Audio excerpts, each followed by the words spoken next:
Hello everyone. So today we're going to take a look at one of the things I do a lot for this one company I do work with as they buy and flip houses and for rental and for resale is I take care of a lot of the basement stuff that needs prepped and cleaned up and ready for painting and making it look really nice. So give you a quick just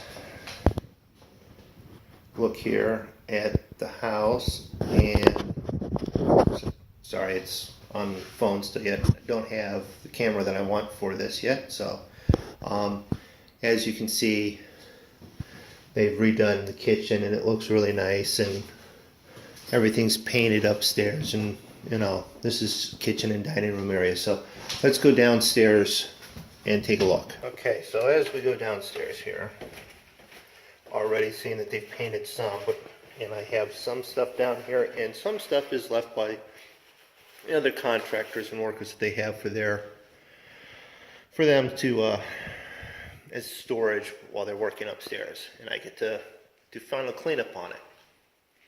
So things that I look for is like windows, make sure that they're in and sealed and secure. And I lost the light, so that now it's all dark there.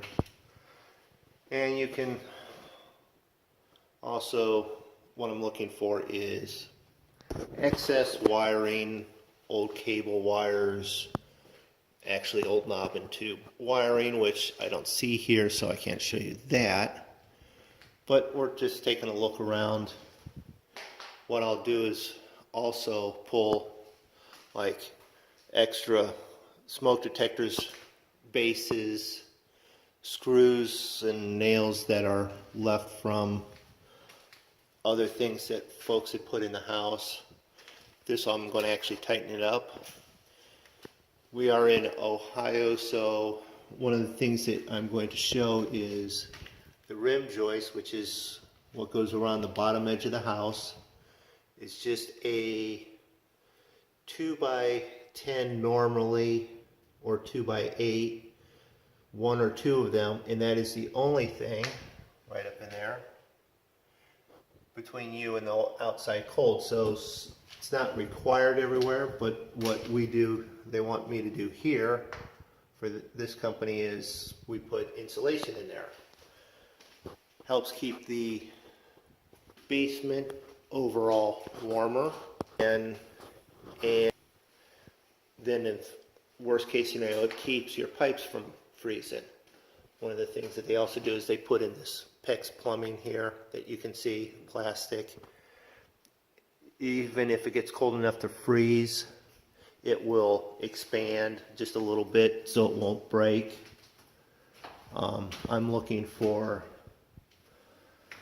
here's, like nails and stuff that's was holding old stuff,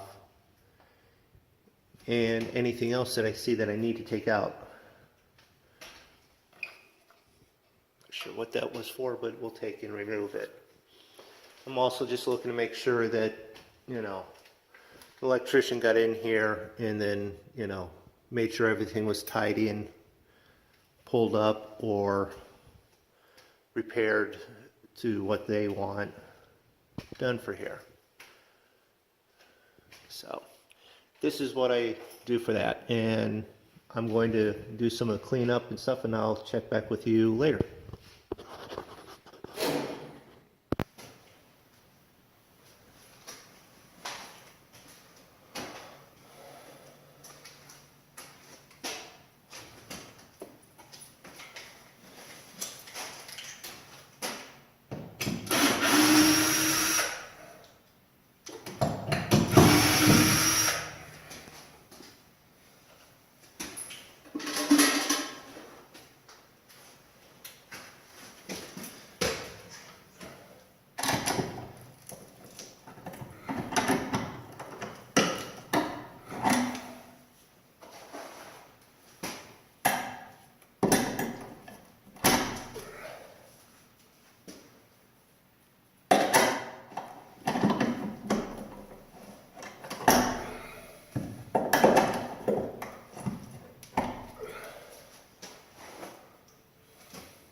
Okay, we are going to cover these old windows. Sorry about the backlight. What we are doing is going to be very similar to what we did down here, which is cover those old metal windows. We put leave the window in there, just put insulation behind the window in front of the board, and we just screw and Tapcon it in place, and then I'll caulk around it, and then we'll paint it into the wall.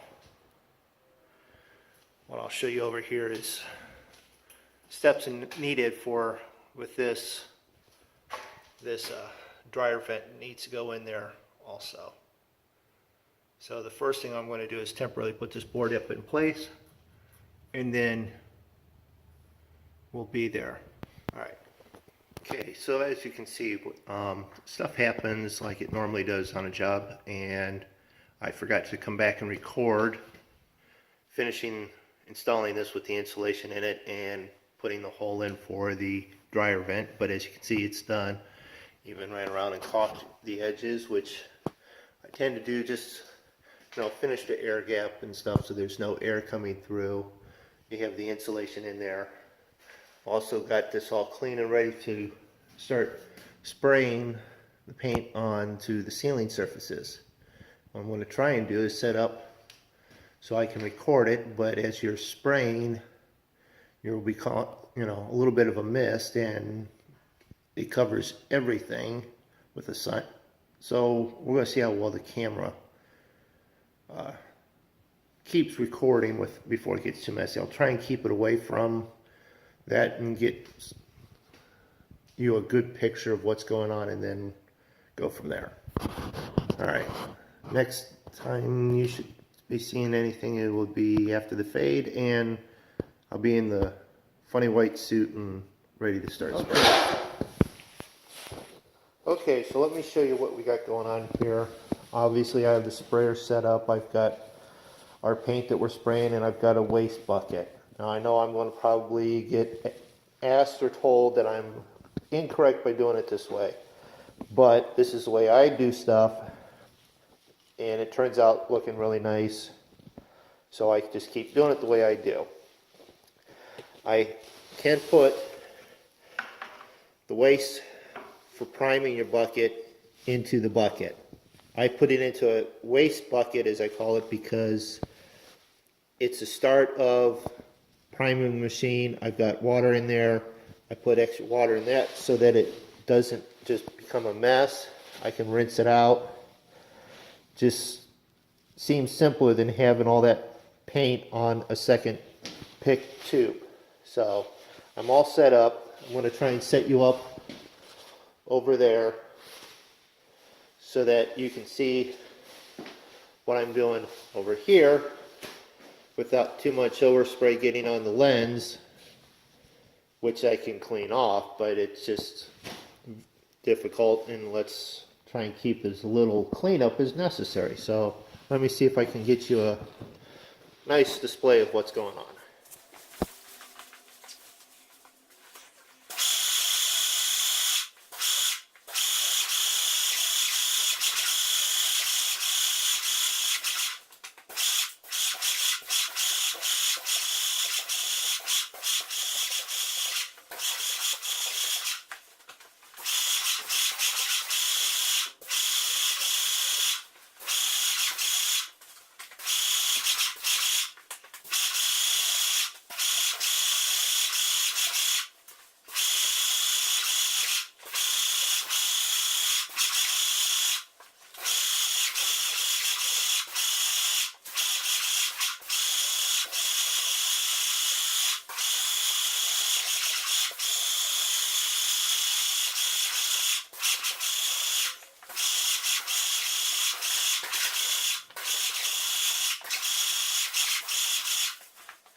Okay, so you're flipped around and I'm going to start spraying and see what goes on.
say one wall done, and I'm just going to keep going. I'll give you an update when I get done.